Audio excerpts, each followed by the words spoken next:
बिस्मिल्लाहिर्रहमानिर्रहीम। अस्सलाम वालेकुम। कैसे हैं आप? उम्मीद करती हूँ आप सब लोग ठीक होंगे, खुश होंगे। तो आज मैंने बनाया है आलू मटर और चिकन का सालन ग्रेवी वाला, जो कि बहुत ही लजीज रेसिपी है और बहुत ही क्रीमी सी रेसिपी है। तो चलिए शुरू करते हैं इसको बनाना। बिस्मिल्लाहिर्रहमानिर्रहीम। सबसे पहले कढ़ाई में ऐड करूँगी यहाँ पे 1 कप के करीब कुकिंग ऑयल, और इसके गर्म होने का हम वेट करेंगे यहाँ पे।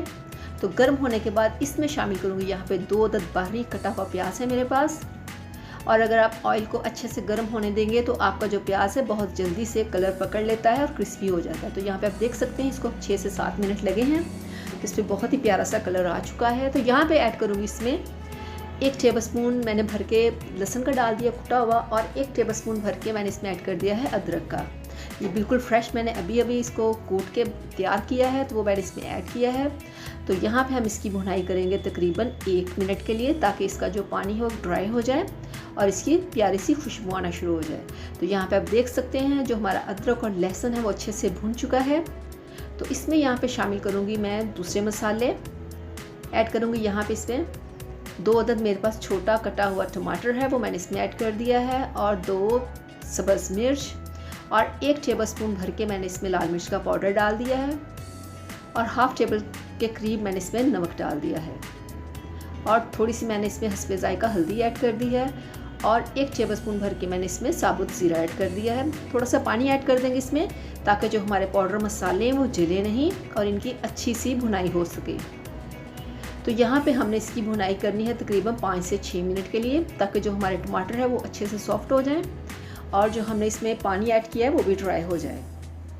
तो यहाँ पे आप देख सकते हैं हमारे मसाले का पानी बिल्कुल ड्राई हो चुका है। तो इसमें शामिल करूँगी यहाँ पे मेरे पास है हाफ़ केजी चिकन, वो मैंने इसमें ऐड कर दिया है।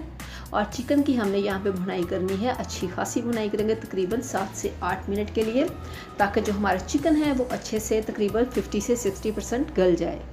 क्योंकि जो हमारे इसमें आलू और मटर डालने हैं वो बड़े अच्छे से बहुत जल्दी पक जाते हैं, तो इसलिए चिकन को हमने यहाँ पे 60% अच्छे से पका लेना है। और इसकी भुनाई जितनी आप करेंगे आपका सालन उतना ही मज़े का बनेगा, आपका जो मसाला है उतना ही क्रीमी बनेगा। तो यहाँ पे अच्छे से भुनाई हमने कर ली है 8 से 10 मिनट के लिए। तो ऐड करेंगे यहाँ पे आलू, हाफ़ केजी मेरे पास आलू हैं वो मैंने इसमें ऐड कर दिए हैं, और हाफ़ केजी मेरे पास है मटर, वो भी इसमें ऐड कर दिया। तो यहाँ पर हम इसकी भुनाई करेंगे तकरीबन 3 से 4 मिनट के लिए। इसकी भुनाई करने की ज़्यादा ज़रूरत नहीं है, वो इसलिए कि हमने पहले मसाले को बहुत अच्छे से भून लिया था। उसके बाद हमने चिकन को भी तकरीबन 8 से 10 मिनट के लिए अच्छे से भून लिया था, ताकि उसकी स्मेल ख़त्म हो जाए, उसके अच्छी सी उसकी मतलब खुशबू आना शुरू हो जाए, और उसमें जो पानी था वो भी अच्छे से ड्राई हो चुका है।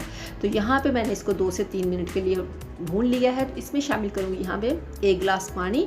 अगर आप इसमें शोरबा बनाना है तो आप इसमें 2 गिलास पानी ऐड करेंगे, लेकिन चूंकि मुझे हल्की सी ग्रेवी चाहिए इसलिए मैंने इसमें 1 गिलास पानी ऐड किया है। इसको अच्छे से पूरे मसाले में मिक्स कर देंगे पानी को, और यहाँ पे मैं इसको कवर करके रख दूँगी तकरीबन 8 से 10 मिनट के लिए हल्की आंच पे, ताकि जो हमारा पानी वो भी ज़्यादा ड्राई ना हो और जो हमने इसमें सब्ज़ी ऐड की है वो भी अच्छे से गल जाए। तो इसको बिल्कुल हल्की आँच पर मैंने रखना है। तो चलें चेक करते हैं 10 मिनट के बाद। बिस्मिल्लाहिर्रहमानिर्रहीम। तो यहाँ पर आप देख सकते हैं जो हमारा सालन है उसका कलर बिल्कुल चेंज हो चुका है, और आप देख सकते हैं यहाँ पे हमारे जो आलू है और मटर है वो भी अच्छे से गल चुके हैं, और चिकन भी ऑलमोस्ट हमारा बिल्कुल रेडी है। तो इसमें हल्का सा हम चम्मच चलाएंगे, ग्रेवी आप चेक करें बिल्कुल क्रीमी सी बनी है। तो इसमें हम डालेंगे दूसरे मसाले जो कि एंड पे डालते हैं। हाफ़ टेबल स्पून मैंने इसमें ऐड कर दिया है काली मिर्च का पाउडर, और हाफ़ टेबल स्पून इसमें गया है गर्म मसाला, और 2 छोटे साइज़ की सब्ज़ मिर्च, और 2 टेबलस्पून के करीब मैंने इसमें ऐड कर दिया है सब्ज़ धनिया। तो यहाँ पे इसको अच्छे से मिक्स करेंगे ताकि थोड़ा सा पानी और ड्राई हो जाए। तो यहाँ पे आप देख सकते हैं ये इतना क्रीमी और इतनी मज़े की रेसिपी बनी है, और बहुत ही जल्दी बनने वाली ये रेसिपी है। तो चले हम चलते हैं इसकी फ़ाइनल लुक की तरफ। माशाल्लाह आप देख सकते हैं हमारी रेसिपी बनके तैयार है। आप इसको ले सकते हैं पराठे के साथ, नान के साथ और वाइट राइस के साथ। तो अगर आपको मेरी ये रेसिपी पसंद आए तो मेरे चैनल को ज़रूर सब्सक्राइब कीजिएगा और वीडियो को लाइक भी कीजिएगा। दुआ में याद रखिएगा। अल्लाह हाफिज़।